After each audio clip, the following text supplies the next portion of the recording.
You said cross-examination is where you don't attack the person, you attack the lie. One bad answer, and the jury smells blood. What do you do to attack the lie? Several things. One is you attack it by knowing the facts like you're wearing them as clothes. Like you have to know every ounce of the facts and be able to have evidence of it.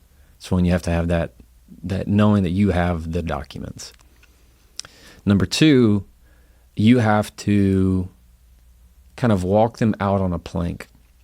When somebody makes a lie, and if you just skip over it in trial, the jury will never see it. Mm-hmm.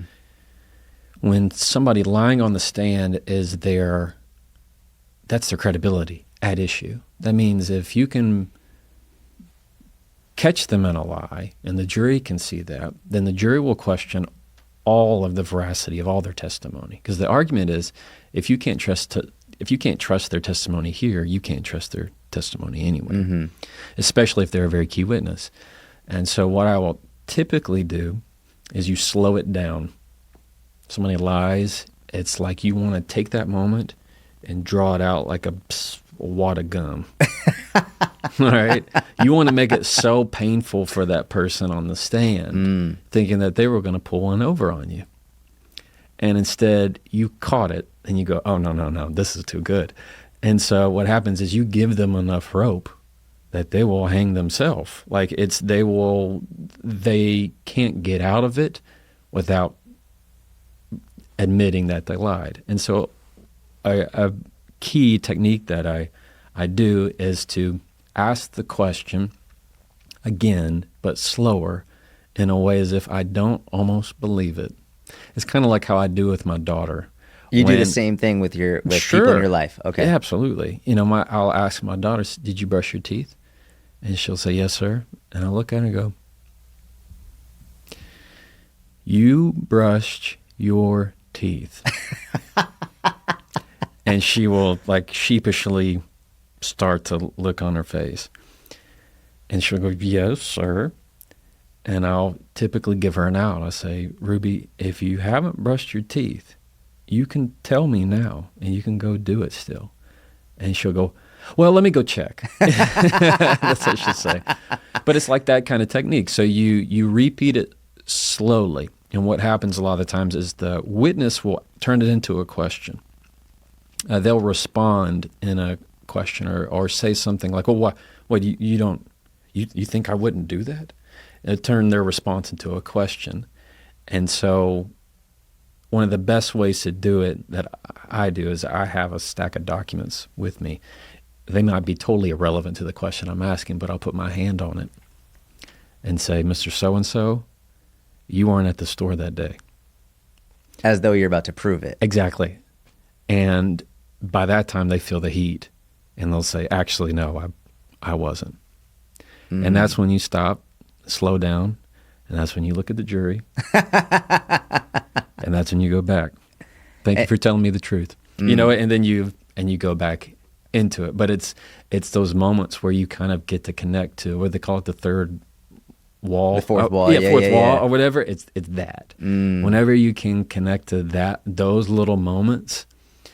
So like, let's say you said something where I know it's true, and you said you didn't, and you just responded, no, I didn't. I might sit back and go, you didn't, you didn't, huh? I might look at the jury. You didn't go to the store that day? And I mean, you draw it out. You make it to where they just feel it's a performance. Yeah, exactly. And now they feel uncomfortable. Now they're in their seat. And now they're like, well, I mean, I could have.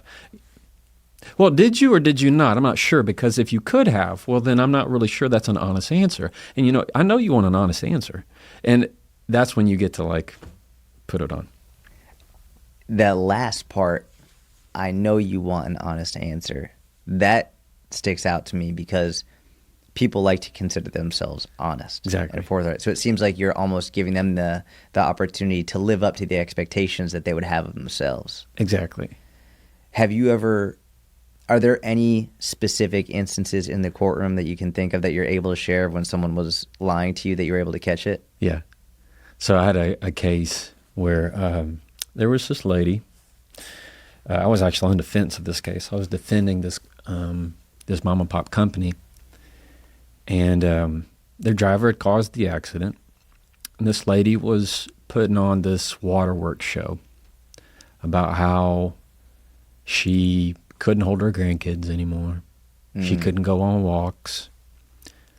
Tearfully saying she couldn't, do all these things. She couldn't enjoy life. The quote she said was, "I just don't feel like life's worth living." All right. And she's doing that all on what they call direct examination when her attorney's asking her questions. And I'm writing this stuff down. And we went on break the next day. During that time, I had gone on and kind of formulated how I wanted to do this.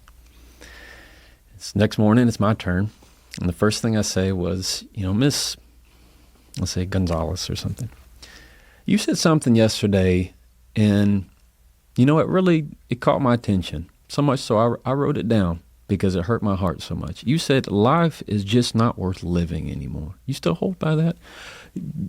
And yes, sir. And, she's ready to pull it on, I guess. The judge, may I approach? And I had pictures that I had pulled from her Facebook, which was public. And I entered them as impeachment purposes. So in trial, they have something called impeachment. I can impeach you with a document to show that you were not telling the truth. Gave them to her attorney, and her attorney just turned green. Just clearly showing her having fun. It was, I said, you said quote, and I pulled the testimony from her yesterday from the court reporter. So I had drafted that. I said, okay, you were asked this. Answer, I can't even hold my grandbabies. I said, click, had the slide screen. These grandbabies? The ones you're holding right here? And they were 5 years old. You know what I mean? Yeah. Yeah, I'm not able to go outside. Is that what you said? Click. Now, this is you on top of Mount, what is that called? And it was, her with a hiking stick, man. And it was right at the time she said she couldn't do anything. Now, that's not every case, but when it's that blatant, a lot of the times you have to use the evidence to show that. Now, there's a difference between if somebody's caught in a lie, you also have to keep your own credibility, because if you just beat them over the head with it, people are going to start to feel bad. Mm-hmm. And so you kind of have to do this balance of making sure that just wasn't true, wasn't. And leave it at that. Leave it at that. That asking the one question too far. So at that point, when you impeached her, are you removing her from the case or her testimony, or are you it's just making the jury aware that she's lied? Exactly. And now we have new testimony under oath that what she said was not true. Mm. So when you said that yesterday, that wasn't completely true, was it? How can you tell that someone's lying to you? Are there indicators, whether it's on the stand or in life, or are there indicators that someone is actively lying to you, whether it's verbal, whether it's body language, or let's say you don't have all the facts. Let's say you don't have everything. Is there something that someone's telling you visually, verbally, audibly that's hey, I think you're lying to me? One is your gut. Okay. Just your instinct. And there's nothing that's ever going to replace instinct and intuition. So that one's big. When you have evidence, that's great. You don't always have that. Two would be if they tend to have a big emotional reaction. It's a level 2 kind of question, and they bump it up to a level 10. Mm. You ask a question about something factual. Hey, were you at Joe's house last night? And then all of a sudden you start arguing about how much she's trying to control you, how much this is, he's give me a break. I just want to have some fun. Something to where you are not, they make the conversation not about what was the conversation anymore. It's big deflection. So what would be number 2? Deflection. And a big way of trying to argue something that you're not making at all. 3 would be, like I mentioned, people turn it into a question. So I asked somebody in a deposition, you were on the phone while you were driving, and they'd say, "Was I on my phone while I was driving?" Like you know what I mean? They're buying time. That's exactly right. And so they are, to what is an easy answer, they find ways of buying time. Like, was I? I mean, why would you say such a thing? But you don't think I'm a good driver? You hear how like it's just continued by time of going, where can I go with the truth, because I don't want to give it out.